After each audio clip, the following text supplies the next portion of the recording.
Alright, there we go. Classes complete. Pre-workout consumed.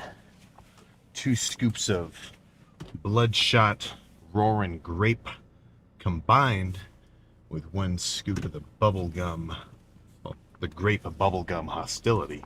So that's actually a perfect fucking combination. I'm probably gonna run through that before I empty out any of my other fucking pre's. But yeah, let's just jump straight into what's about to get thrown around. So I was gonna make it like a little bit of something to say at the end of the video, but this is the last fucking day of the cut, man. We're freaking done after this. Honestly, I think I'm probably just gonna fucking jump start the bulk tonight. So like, I guess by technicality, this lift is still a portion of the cut because I'm still, I've only had like 1,500 calories today so far.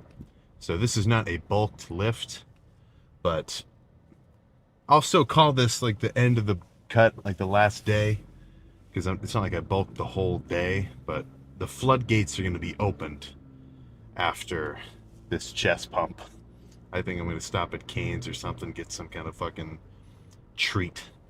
I'll have to totally refill my kitchen. I don't know if we'll get a whole little bulk grocery haul, whatever, soonish. But I'm getting freaking excited. Oh my goodness. So let's not overstep too far. I still gotta finish this sick ass chest day.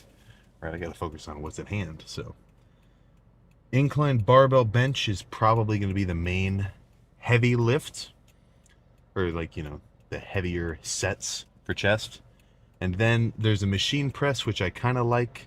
There's a couple cables, which I could do some solid, like, bent over cable chest press with. Now, by then, I'll already be, like, pre-fatigued for my actual heavy working sets of chest. But, after the first half of a chest day, like, that's when I in that first half, that's when I want to have finished my really heavy pressing, like incline dumbbell, incline Smith, hammer strength press, stuff like that. And towards the end, like that second half of the chest day, I don't mind just doing lighter squeezing movements like pec deck, flies, cable presses, whatever. So maybe just a couple sets of incline barbell, and then I'll just kind of go from there. I might even have to dictate the lift based on how busy it is, because sometimes you gotta work in. Some people are hogging machines. Just part of the game with public gyms, You're a chump if that really upsets you, right? That's it's not like they should know I need to use this machine, right? The situation is, okay, I can't use this machine, what can I use? And the better you are at that, well, the better your lifts are going to be. If I had a really rigid routine locked into my mind for chest, and I wanted to do 3 sets of incline Smith, or 3 sets of incline barbell on this particular rack, with this particular bench, with this particular bar, and then I want to move on to the pec deck, and like, if I had a locked in routine like that, and you didn't accommodate for, unforeseen circumstances, like if somebody's on it or if it's broken or whatever, then, you're just going to have a bad lift, right? For me, I'm very fluid with the training, in the sense that I have a basic idea of what I'm going to do, and I've been lifting for so long, and I kind of have done so many different kinds of workouts, I can just kind of know, all right, this is taken, okay, I'll do this instead. And half the time when I make that little decision in my mind, it's not even like I run through like a pros and cons list of like what alternatives and what choices I have. It just kind of becomes subconscious after a while.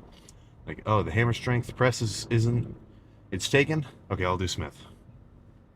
Oh, all the bars are taken? Okay, I'll do dumbbell. Pec deck's taken? All right, I'll go do cable flies. Shit like that.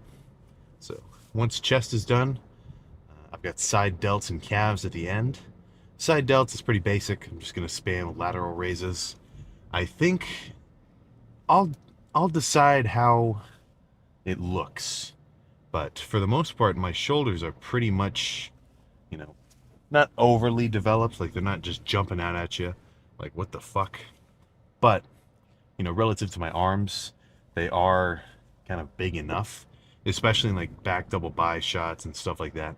So I think as this bulk progresses, I may start skipping side and rear delts again. But for now, I'll leave them in the routine. I'll just kind of see how I fill up.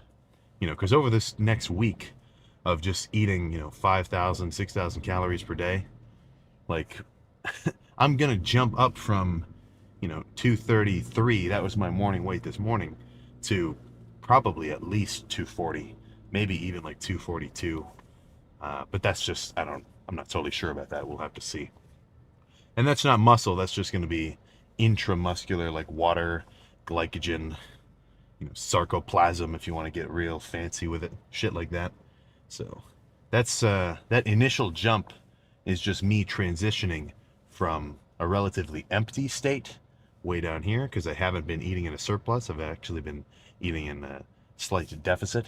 So right now I'm in a very empty state, right? For the most part, if you were to, zoom in on the gas tanks that are my freaking biceps, right? They're running on low in terms of their intramuscular glycogen. But after this next week of like treats, cereal, donuts, which, zoom in even further, right? Just a fucking ton of carbs. After this next week, I'm going to launch up, because each of those little gas tanks in my fucking muscles are going to be, totally full. And keeping them that way is probably in your best interest in terms of actually growing. The whole point of being in a surplus is you are taking in so many calories, so much energy, that the amount you need to just maintain how big you are, you hit that limit and then you exceed it. So this extra energy, your body has to do something with it. So when you couple that with some serious weight training, if I were to just eat the amount of food that I'm going to eat over the course of the next few months with zero cardio, with zero training, I would just get obese. But, when you couple a solid caloric surplus with the stress of weight training and ideally cardio, we won't get into that right now, then your body's going to be able to use that energy to repair itself. Because lifting isn't just like an activity. You're stressing your system, right? Your mind, your whole little whatever is going on in your nervous system is like, dude, your chest is fucked right now. We got to do something about it, right? And then it's going to recover, rebuild itself stronger, right? That's the fucking name of the game. So by that same logic, you want to couple a solid surplus with as intense of a training stimulus as possible. So basic gist, eat hard, lift hard, and then you're definitely in the golden zone, as far as I would say. So, oh my God, I'm freaking excited. Okay, I better, let's just get started. I'm going to go in and do my little warm up, and then we can cut to whatever the first working set is going to be.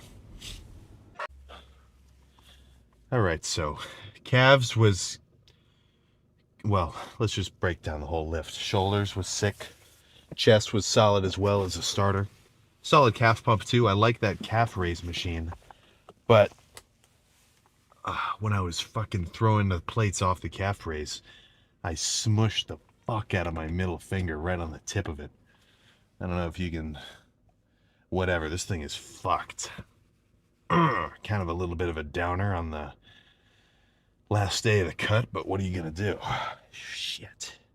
It's not broken, but I mean, it's like if you hit your fucking nail with a hammer. Damn, yeah, it sucks for me. It's the first time I'd ever fucking like pinched my finger in between the weights like that, though. So, I can only be so upset with myself, right? It's not a problem to make a mistake once. If you do it again, then you're kind of a fucking fool. So this is only the second lift that has been recorded where I've kind of mangled my hands. The last time this happened similarly was I was re-racking the 150s and I like overshot both of them at once and just like smushed them. Ooh, yeah, I'm gonna be feeling this for a while. But I'm not gonna let it fucking deteriorate my mood. I'm still freaking excited. So I'm head over to Wendy's and get some shit to eat. Oh my goodness, yeah, definitely gonna kick. So I guess in a sense, this is the first day of the bulk, but whatever, not really. I'd call this almost the bulk pregame in a sense. You know what I'm saying? So tomorrow will actually be day one for sure, because then tomorrow's back day will be the first lift of the bulk where I'm actually starting to be bulked up and carved up. This lift was still cut, so that was the. I mean, shit, man, that pose down was basically the finale. That's my final state of this cut. 233. Lock it in your minds. I definitely want to get into the 250s. 260 even? 260? We'll have to see, It's not necessarily about the number, like the number of pounds. Like, that's a good indicator of growth. But I don't have a specific, numerical goal I want to hit. I really just want to put on as much beef onto my frame as I can in the bulk. And wherever that ends up being, I'll be satisfied with. As long as I know, I was eating my calories, I was training hard, I was sleeping good, staying nice and well hydrated, this, that, and the other. Sweet. Freaking sweet. So, yeah, I mean, I'm not going to record it now, but we'll get I'd say within the week, we'll do the bulk full day of eating plus the bulk grocery haul. It'll be another long one. I know some of you guys get a little bit tired of the hour-long videos, and I don't know if it's good to pump out like 4-hour-long one of these in a row.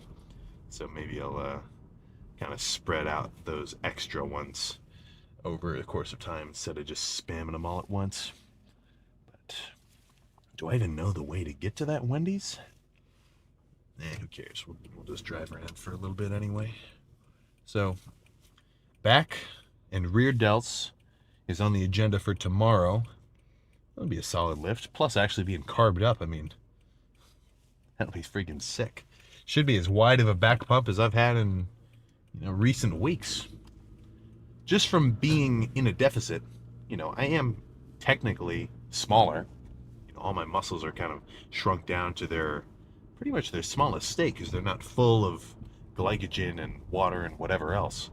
So I still get good pumps when I'm cut down, but bulked up, I mean, just the sheer mass and amount of blood getting flowed around, it should be on another level.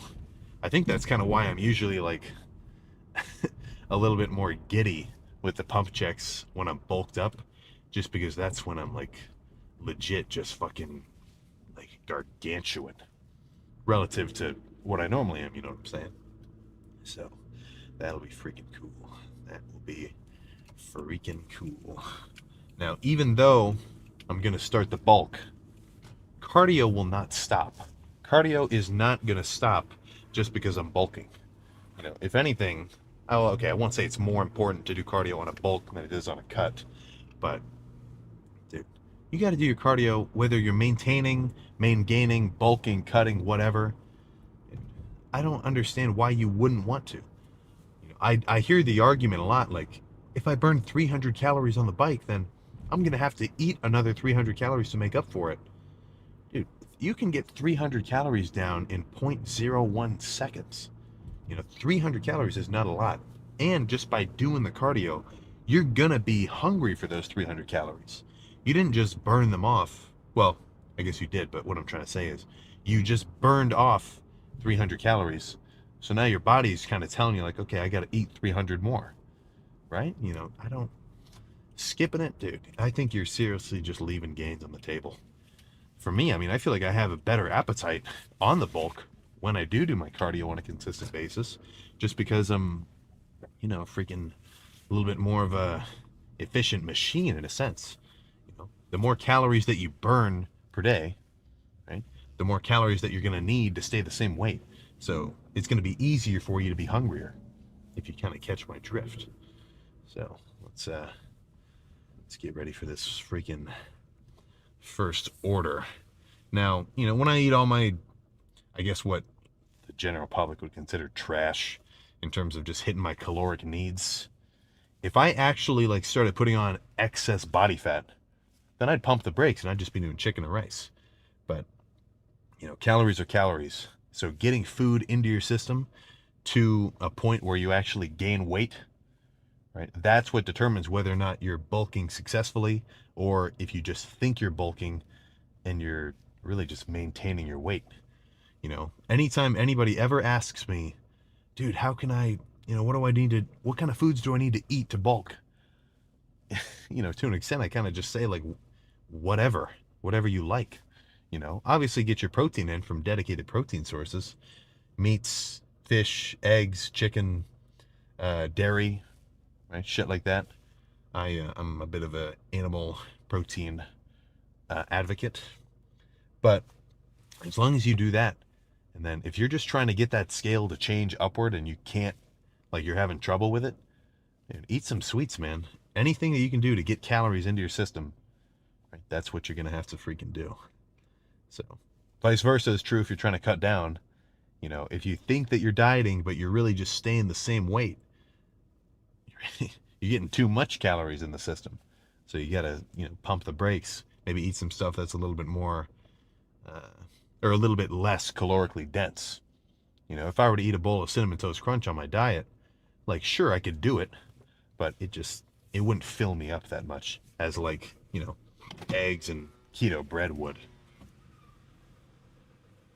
How would I get for you? Hey, can I get 3 spicy chicken sandwiches, a large fry, and then a large pumpkin spice frosty? Okay. That'll be it? Okay, $21.95 per Sunday. Thanks. All right, we'll cut to once I get the food and stuff. I feel like it's fucking awkward to record somebody like that while they're working. All right. The goods have been freaking obtained. So, but I feel like I've been kind of repeating myself when I say this, but it definitely is worth noting because I feel like, anybody that is going to read or like see that like I gained, like 8 pounds in like a week, right? They're instantly going to jump to like, he gained 8 pounds in a week. How is that even possible? How 8 pounds of muscle in 1 week? What? No, come on, dude. Be real. That's not how this shit works, right? This first week, I'm going to have a spike of weight just from like filling up with carbs, water, sodium, everything like that, right? Because right now I'm in a depleted state and I'm going to be in a full state. So when I graph my weight every morning, there's going to be an instant spike. I mean, just from eating all this food tonight and like whatever else I get from Kroger in a minute, I'm probably going to wake up tomorrow like 2:30. I don't even know, maybe even 2:40, just because I'll actually be fully fucking carved up. But that's not muscle, right? That's just my muscles filling up with water, right? So when you hear, people talking about holding water, stuff like that, it's not always a bad thing. When you're fully bulked up, you are holding on to a lot more water, but it's intramuscular. You get what I'm saying? When people talk about a watery look and have it like, oh, you don't want to hold on to a lot of water, for the most part, they're talking about like bodybuilders, like doing a bodybuilding show, where they're that little bit of like subcutaneous or like water under the skin look actually matters. You do not have to freaking worry about that. Another little key aspect, don't worry about fucking holding on to water if you go and take your creatine. It's not something that you're going to notice. It doesn't sound like a good thing to hold water, but no, intramuscular water is not going to affect the way you look in any noticeable freaking manner, apart from maybe being a little bit bigger. So I think that's all I gotta freaking say, man. We're getting back into the real groove of things now. All I gotta do is make sure I don't fill the passenger seat leg space with all the takeout trash bags that I'm gonna be getting. But if you've been on the fritz about bulking or cutting, and you're maybe leaning towards bulking, shit, man, this is your perfect fucking cue. I know for a fact I'm going to be bulking hard, so if you want to come along for the ride, try to put some beef on your frame. Plus, it's wintertime now, right? This is basically when you would want to bulk. I don't mean you as in like, me, I kind of just mean in general. Like, people kind of don't, well, it just makes sense. You'd want to be bulking in the colder months when you're not walking around shirtless on the, at the pool or whatever else. and you want to be cutting in the summer. So, oof, you know, I don't really subscribe to that ideology. I was freaking bulking all all freaking summer. But if you were the guy, let me say this: if this was you this year, then maybe you should just start your bulk now. You know, if last spring you were kind of thinking about cutting for summer, but you were like, oh well, I'm not really that. Maybe I should bulk a little bit first. You may as well just jump on the. If that's your deal, if you want to be cut in the summertime, then fuck man, maybe just start the bulk now. You know, hey, what up, playa? A little bit of in the car spotting, but dude, I'm gonna freaking. I'm I'm more than likely probably gonna regret the spicy chicken sandwiches, just because something about the spiciness aspect doesn't agree with me. But I love them so much, it's worth it. 50 grams of carbs each, 15 grams of fat, 25 grams of protein, about 60 grams of carbs in that large fry, and 15 grams of fat. And then I need to look it up, I forget, but I'm pretty sure the Frosty is about 80 grams of carbs. That is going to get freaking siphoned into my chest, siphoned into my delts, siphoned into my calves, freaking all over the place. So once I'm totally filled up, after probably the next week or so, that'll kind of be close to, if not just like my most impressive look. You know, in the back and forth of cutting and bulking, when you first start your cut, that is when, like, subjectively, you're going to look the worst, because you're going to be, you know, you just finished a whole bulk, so you'll be the fattest that you are, you'll have the most body fat on your frame, and you'll also be the flattest, because obviously you're in a deficit. You're going to you're going to get into a flattened state. So the first week of the bulk, that's when you're going to look the craziest, because you're the freaking leanest and you're going to be the fullest. Like, I'll still be just as full in like 2 months, but by then I will have put on a little bit excess body fat, which the enlightened lifter knows if he's going to bulk up and put on some weight, some of that weight is going to be freaking fat tissue. So, you know, my abs are going to get less defined. I won't get so much grains in my chest, but I'm fine with that. I can accept that. You know, the more, if you let that really fuck with your mind, like body dysmorphia style, then I'm not going to say you're not going to be able to make progress, but making consistent progress could be a little bit more tricky for you. You know, that's where you kind of have to try to develop a bit of a objective view of your body, and, you know, be able to accept whatever circumstance you're in is going to make you look a certain way. You know, I know that I look extra freaky when I'm pumped and after a solid lift in awesome lighting, right? So I don't that doesn't like upset me when I wake up in the morning and I like see myself in the mirror, right? It's just, you know, it's a little bit tricky with on the mental aspect. I could definitely, I mean, there's a reason body dysmorphia is a fucking solid topic of discussion. But, you know, as long as you're making numerical and like noticeable progress towards whatever specific goal you have, right, that should be enough to satisfy you. I hope.